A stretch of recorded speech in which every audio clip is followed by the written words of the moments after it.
Hello, सर्वांकरता आनंदाची बातमी आहे आणि आनंदाची बातमी ही आहे की SSCचे MTS म्हणजे मल्टीटास्किंग स्टाफचं नोटिफिकेशन कालच जस्ट आउट झालेलं आहे. त्यामध्ये बघूया एक्झॅक्टली काय असणार आहे, पण मेन मुद्दे पहिल्यांदाच सांगून देतो सुरुवात करण्याच्या पहिले की 10वी नुसती जरी झालेली आहे तुमची तरी तुम्ही फॉर्म भरू शकता. एज रिलॅक्सेशन पण खूप चांगलं आहे. No typing skill, no computer, no MSCIT, काहीच तुम्हाला गरज नाहीये. ठीक आहे, नॉर्मल तुम्ही 10वी पास झाला की लगेच हा फॉर्म भरू शकतात आणि पेमेंट पण एक 35 ते 40,000च्या दरम्यान आहे 7th पे कमिशन नुसार. जर 8th पे कमिशन लागू झालं पुढच्या असं सांगते की 2026 पासून लागू होणार आहे, तर विचार करा हा पेमेंट स्केल डायरेक्टली 40,000 पासून ते 80,000च्या आसपास पोहोचून जाईल. हा एक फायदा आहे. दुसरी गोष्ट, टायपिंग वगैरे तर काहीच नाही आहे, सर्टिफिकेट काही लागत नाही.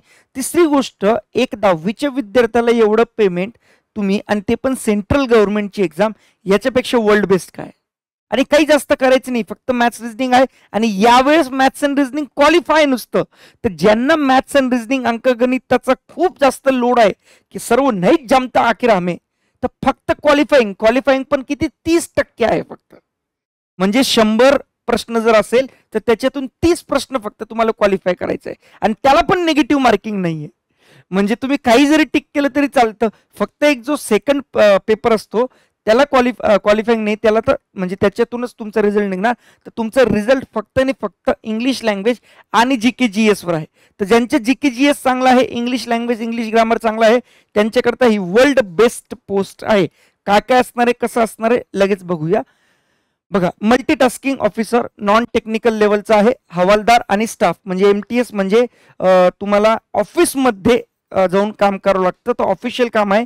आणि हवालदार तर तुम्हाला माहीतच आहे, 2 वेगवेगळ्या प्रकारचं आहे.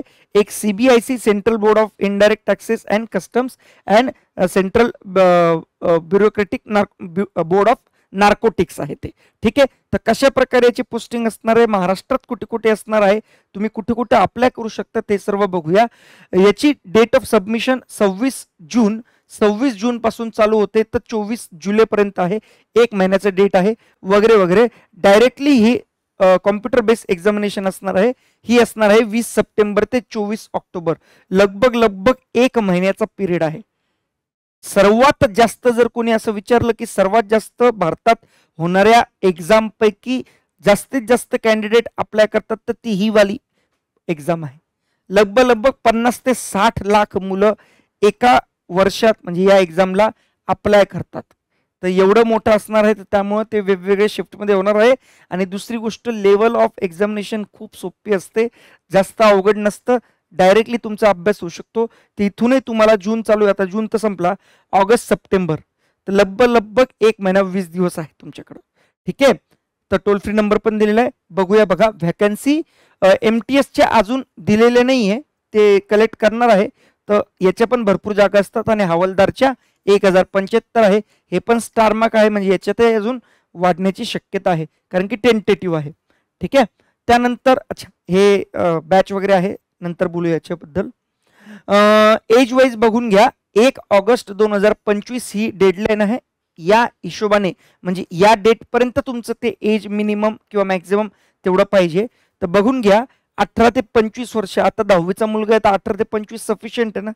आणि याच्यामध्ये 5-5 वर्ष 8-8 वर्ष रिलॅक्सेशन आहे, म्हणजे 32 वाले 33 वाले पण फॉर्म भरू शकतात. 10वीच्या बेसिसवर आहे, तर हे खूप सफिशियंट आहे.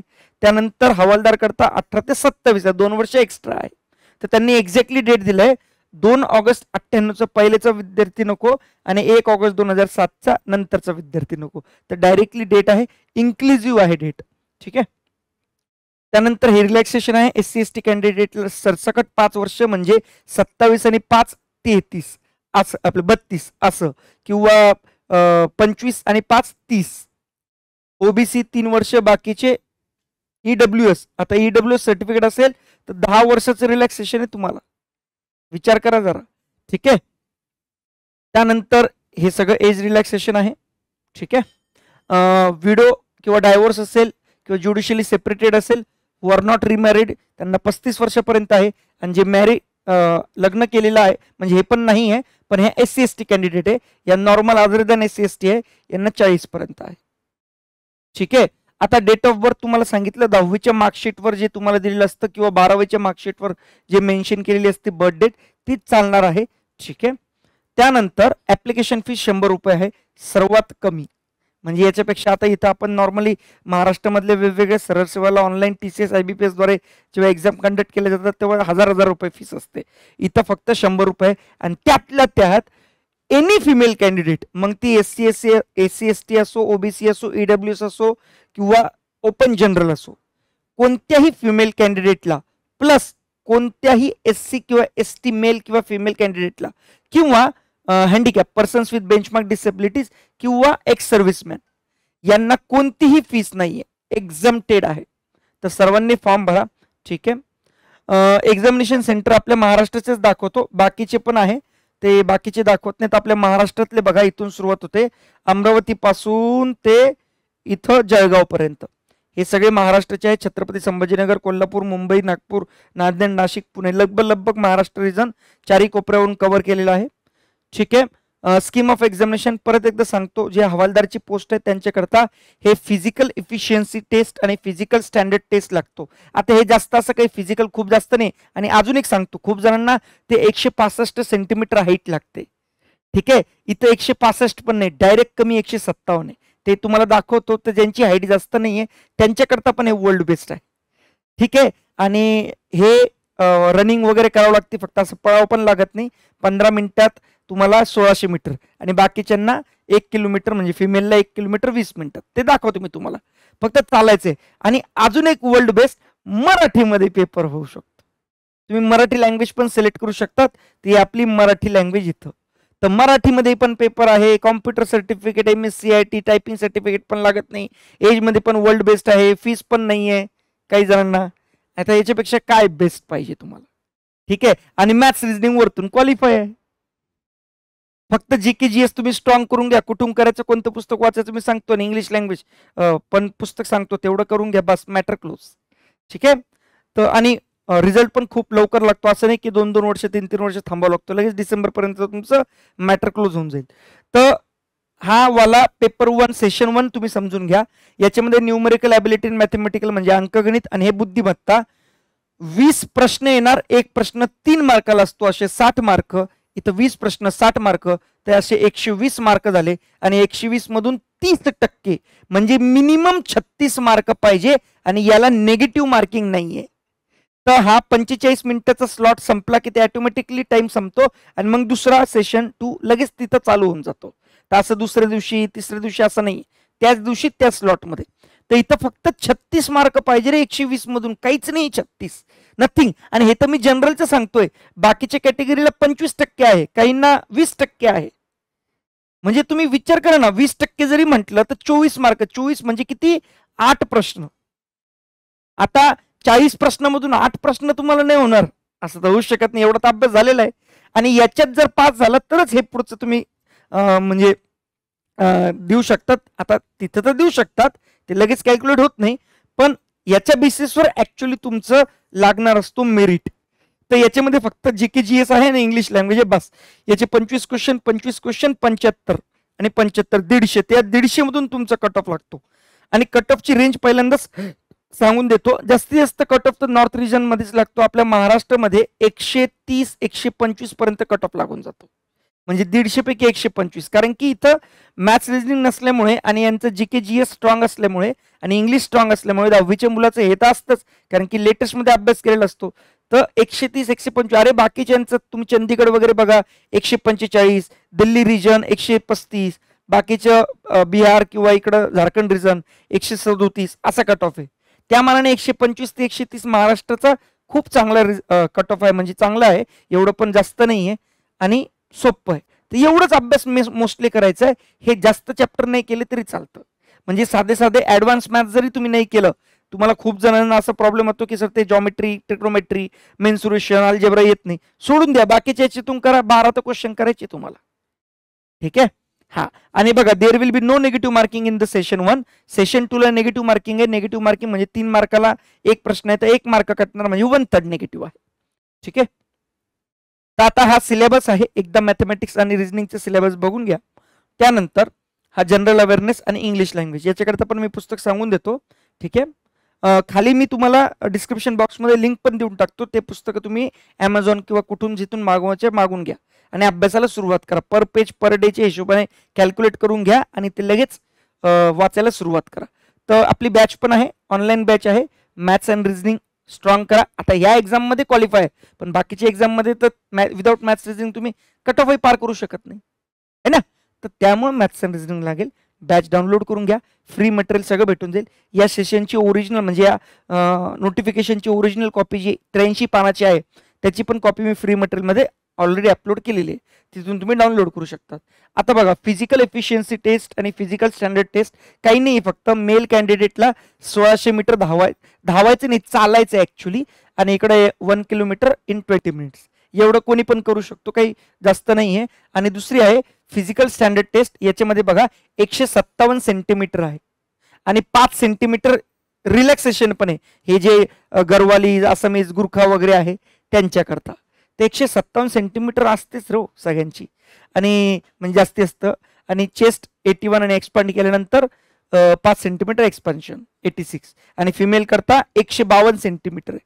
तर असं कोणी जे आता बघा ना 10वी नंतर किती हाईट असते, त्यामुळे ते थोडं कमी आहे. मे बी नंतर वाढते खूप जणांची 12वी ग्रॅज्युएशन नंतर. ठीक आहे, तर असं आहे. तर इथं पण तुम्हाला म्हणजे प्रत्येक गोष्टीत तुम्हाला रिलॅक्सेशन भेटलेलं आहे.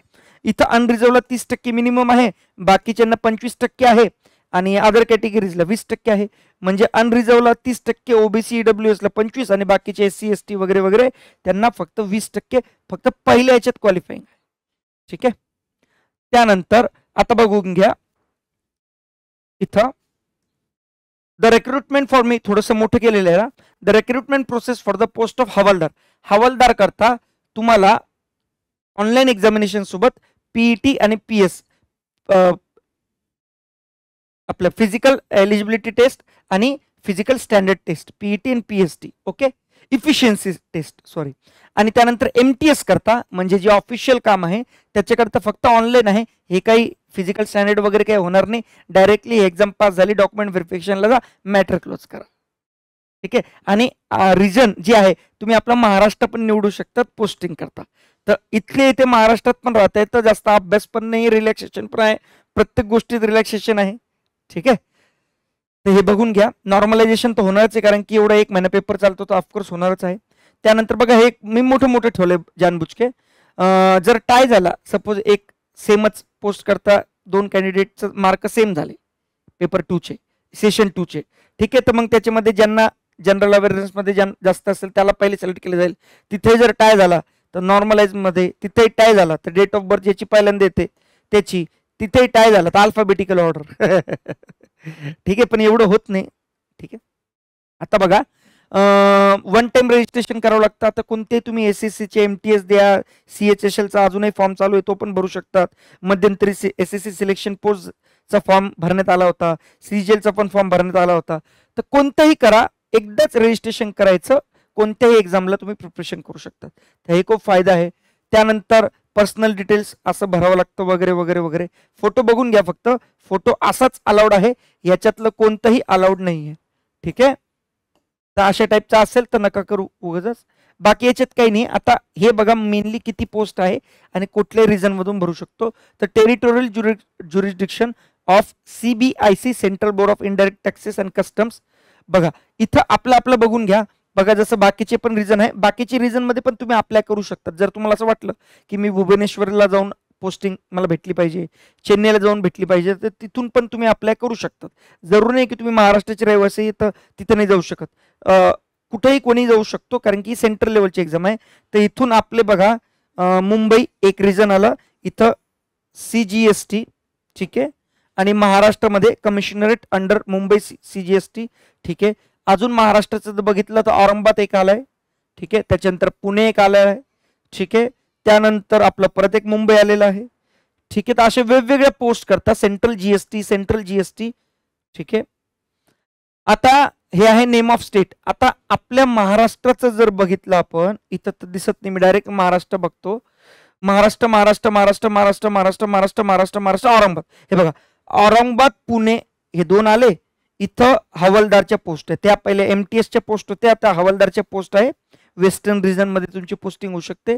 त्यानंतर मुंबई एक आहे, दादरा नगर हवेली एक आहे, ठीक आहे, महाराष्ट्र एक आहे MTSच्या, ठीक आहे. त्यानंतर कोड फक्त तुम्हाला लक्षात ठेवायचा आहे, तो कोड म्हणजे पोस्टिंगला अप्लाय करताना. डन. ओके. आता यामध्ये बघा, औरंगाबाद मध्ये हवालदार करता अनरिझर्व करता एक पोस्ट आहे, SC ST करता एक आहे, OBC करता एक आहे, EWS करता 2 आहे, टोटल अशा 5 पोस्ट आहे. ठीक आहे, औरंगाबाद करता. त्याच्यानंतर आपल्या महाराष्ट्राचा अजून बघू आपण. महाराष्ट्र मुंबई एक आहे, हवालदार करता 4 पोस्ट आहे, टोटल अशा 31 पोस्ट आहे. ठीक आहे. मुंबई कस्टम्स मध्ये परत हे सेंट्रल GST आहे, हे कस्टम्स आहे, कस्टम मध्ये 491 जागा आहे. आता याच्यापेक्षा किती जागा पाहिजे, आणि अनरिझर्व 199 आहे. म्हणजे विचार करा तुम्ही किती जास्त पोस्ट आहेत तुमच्याकरता. तर आरामात तुम्ही याच्यातून क्लिअर होऊ शकतात. ठीक आहे. त्यानंतर आपल्या कामाचं पुणे हवालदार बघा 43 पोस्ट आहे, 43 अनरिझर्व, आणि टोटल मध्ये 63 आहे. ठीक आहे, हे झालं टोटल पोस्ट. तर टोटल अनरिझर्व 487 आहे आणि 1075 हे हवालदारच्या पोस्ट आहे. ह्या वाढू शकतात, टेंटेटिव्ह आहे, आणि MTSच्या अजून त्यांनी दिले नाही, पण त्या पण याच्यापेक्षा जास्त असतात, लगभग 3 टाइम्स असतात. आणि त्यांनी सांगितले की हवालदार करता 1:7 रेशोच्या हिशोबाने ते बोलवणार. म्हणजे त्यानंतर म्हणजे एक्झाम मध्ये ऑनलाईन मध्ये पास करणार 1:7, एक पोस्ट असेल तर 7 जणांना पास करणार, आणि त्यानंतर स्टँडर्ड टेस्ट किंवा एफिशियन्सी टेस्ट मध्ये तेवढे कमी होऊन जाणार, फिल्ट्रेशन होणार, आणि मग डॉक्युमेंट व्हेरिफिकेशन.